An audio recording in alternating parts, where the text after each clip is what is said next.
Hello everyone! Hello. I'm very happy to announce you that I am again in Portugal, in the very nice village São João de Estoril, and mostly happy that I find Veliyana Yordanova.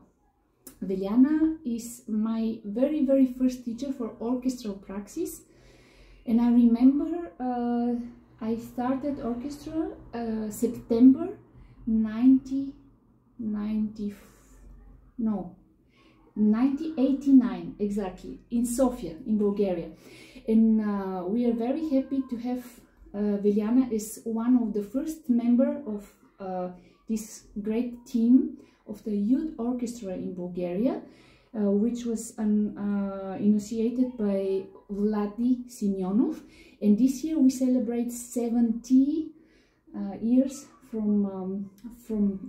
since the orchestra exists. I'm here to thank to Veliyana to giving me this love for orchestra symphonic players, and my memory started with solo rehearsal with her and also group rehearsal for the violins with Tchaikovsky, the Overture 112, and Prokofiev, the Suite Romeo and Juliet. And now I ask Veliyana Yordanova if she has some memories from me, from child, 14 years old, and what are her best memories from that time work. And also please share with us your work as a concertmaster here in Lisbon and also as a teacher. Okay, well, of course I remember you very well. The first day we rehearsed in a room called the Room of the Fairy Tales, because that was the whole building was called the Palace of the Children, and the youth orchestra called Philharmonia Pioneer belonged to this palace.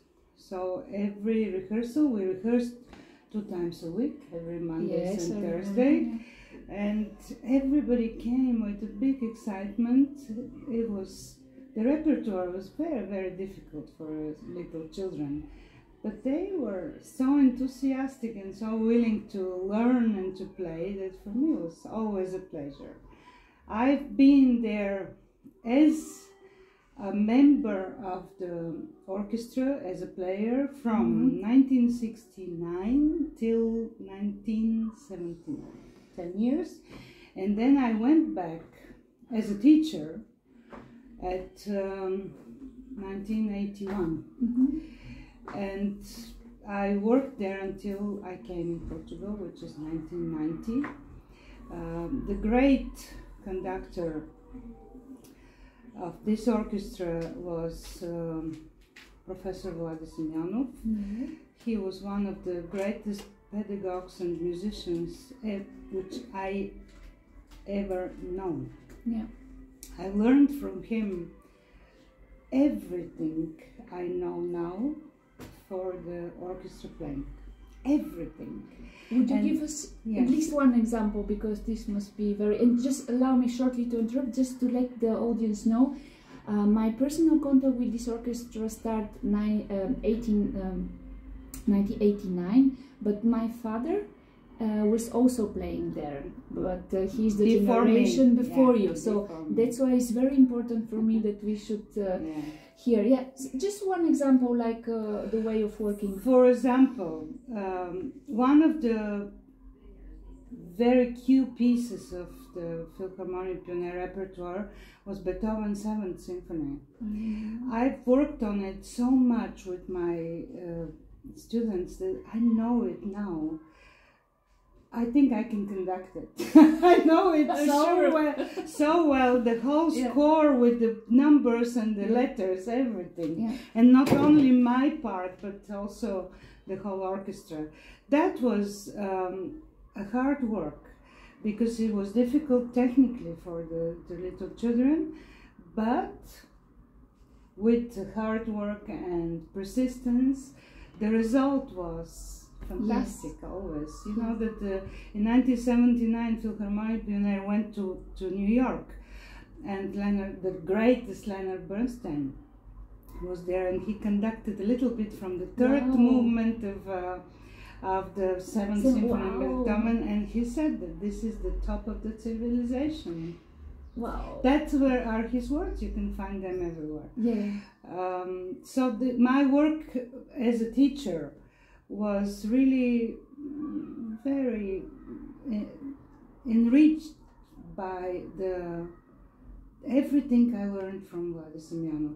When he was conducting the big orchestra, I was always sitting there and playing with my children. I see. Okay, so would you recommend this as a part of education? Absolutely. That the people, professionals, the teachers should sit and play with their students, always. Always.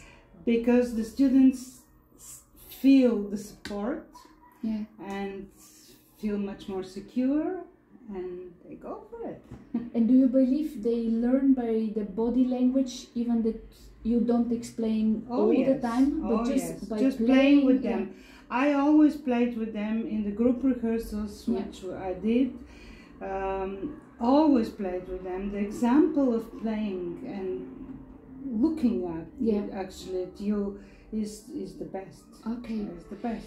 And as a concertmaster from the Lisbon Orchestra, what is your message? What would you say for the young people that they are now preparing or dreaming to be professional musicians? What is your advice?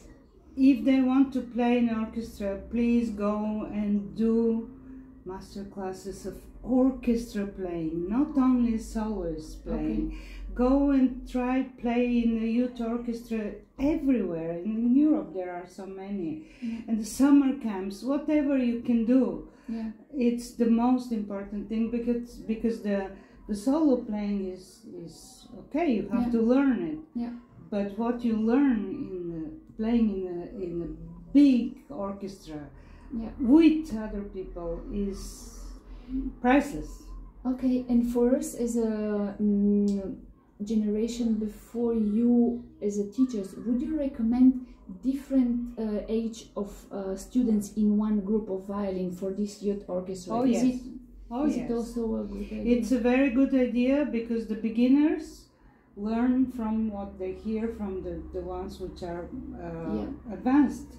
And even if they cannot play every note, they get inspired, because they hear that it's not impossible, that you will learn it eventually like them. Oh, yes, absolutely. So do I hear right that you say something like it's not about to play every note at this age, but just to get this experience and believe that play together. Yes, to play together. It's not possible for a 12-year-old to play Romeo and Juliet, of course, Prokofiev. It's very hard, but when they hear that a bit older than them can do it, great, they get inspired. So you would say also that even though it's very question of discipline, you recommend young people to play in orchestra and how they would check the intonation and the rhythmic.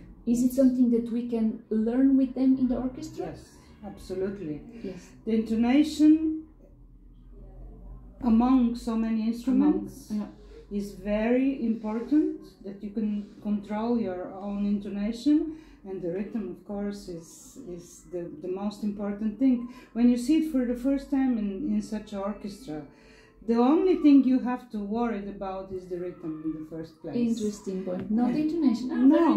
Only the rhythm. Okay. And try to play on the same part of the bow as the others, and try to follow the rhythm. The rest comes after. Okay. And just before we finish, two things. Where then the people how can connect you if they want to take private lessons with you? How they contact you? Mostly through Facebook. Okay. But also because I'm giving only private lessons from mom to mom, let's say. One mom says to another, "Oh, I have a good violin teacher." And your orchestra, the state orchestra here in Portugal, do they have kind of academia for your people? No, unfortunately not. But sometimes we do some projects with the so-called Conservatorio here, which is like a professional music school. And we do concerts with them together, so they sit with us and they learn a lot. And the very last question, because one of the specific thing that it's connecting us is I catched also a little bit from the communistic time in Bulgaria. Yes. One example for very expressive memories that you have traveling with this youth orchestra and Vladi Simeonov abroad. Just one small thing. We know how hard it was to travel at that time. Well, my first tour with Philharmonic Pioneer was back in 1971, and it was in Switzerland. Wow! So you can't imagine my shock, of course. It's Switzerland. Yeah. But also, now the experience of traveling in a Western country was breathtaking. But also it was a festival for youth orchestras. There were orchestras from all over the world. And from socialist countries at the time were only we and Hungarian orchestra. Okay. Well, I can tell you that after this tour I started to learn English. Wow. Because I realized that it's not possible to communicate if you don't speak English. Exactly. That's my first experience. Thank you very much for your time. I know how busy you are, and I'm very happy that I find Veliyana after many years. For sure, 30 years were. Yes, yeah, more, a bit past, more. Yeah. Thank you, and good luck with all your Thank you. music life. Thank you.